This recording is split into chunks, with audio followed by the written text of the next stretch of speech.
Hey everyone, and what the heck is going on? It's Invader here, and thanks as always for stopping by and rocking out with me. Now, I want to talk a bit about the whole classic retro systems making a comeback thing. That, hey, it seems to be a growing trend as of late in the gaming industry. Now, I remember doing a video similar to this a few months back regarding the NES Classic. That system was difficult to find, and the whole thing was, well, kind of a mess. Whether it be because of retailer communication, customer relations, or hey, most likely Nintendo's production of these things. Supposedly it was only supposed to be a small production, and such, they weren't expecting such a demand. But hey, it was taking a lot of people off, and it was only a limited supply made. And now it's just a bad precedent. We have the Super Nintendo Classic coming out soon, and there seems to be already a short supply for pre-order. You know, it just seems to be an unsettling parallel now for gaming fans. Nintendo and other companies obviously know these things are selling like hotcakes right now. And hey, truth be told, Nintendo products usually sell like hotcakes. They sell really well. The Switch has been, well, selling very well and has limited numbers. But I'm just curious as to why Nintendo hasn't anticipated these numbers up to this point. Now, I'm not necessarily saying that Nintendo can keep up with all the numbers of people that want them, of course not. But there just seems to be an odd number of hardware being produced by them.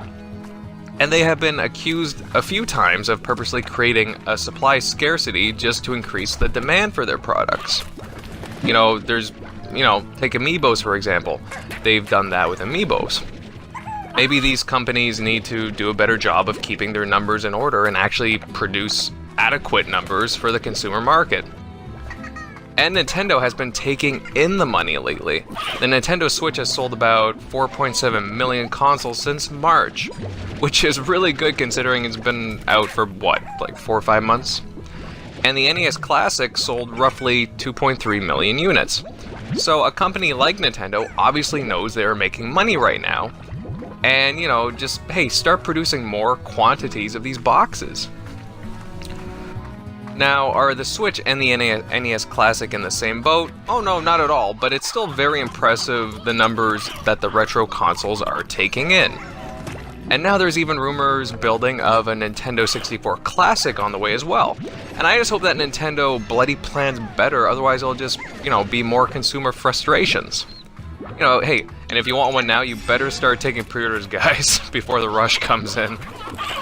Also recently announced was Atari's new console, the Atari Box. Which, hey, it seems to be a hybrid of its classic library of games as well. And it also supposedly has, new current gaming content. While information is still vague about this system, I'm very intrigued by it. I'm assuming whatever current gaming content they're talking about will be along the lines of popular mobile games and downloadable titles. Similar with what we saw with the Ouya, but hey, hopefully not a similar outcome, right? But it's not just these, the companies possibly knowing that, there's a scarcity of their product. At least Nintendo products are usually built well and they're quality. But you also have to be careful of the clones. The retro systems not made directly by said company, like the upcoming Sega Genesis Flashback console. It's packed with 85 games, like 7 Sonic games, Virtua Fighter 2, Mortal Kombat, just to name a few, and it has wireless controllers and an HDMI port. But the company at hand, AT Games, has a terrible track record of these kinds of systems.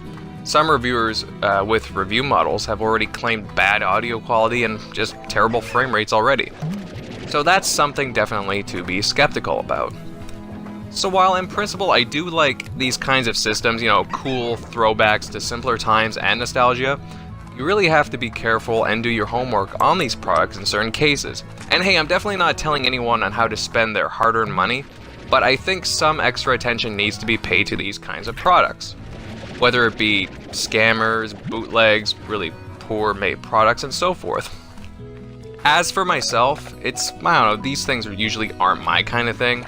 I mean, I think these kinds of products are cool, but they're just not must-buys for me. I also know that, there are some people out there with game emulators, and, they're not interested in purchasing these things either, but hey, you never know, right?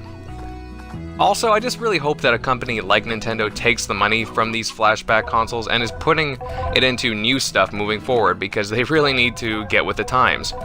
Have you guys seen their solution to chatting online with the Switch? Yikes. Huge nightmare there. So what do you guys think of all these retro consoles coming out lately? Are you planning on picking one up? Please leave a comment down below. And hey, if you enjoyed this video, then please leave a like and definitely subscribe for future content. Invader, out.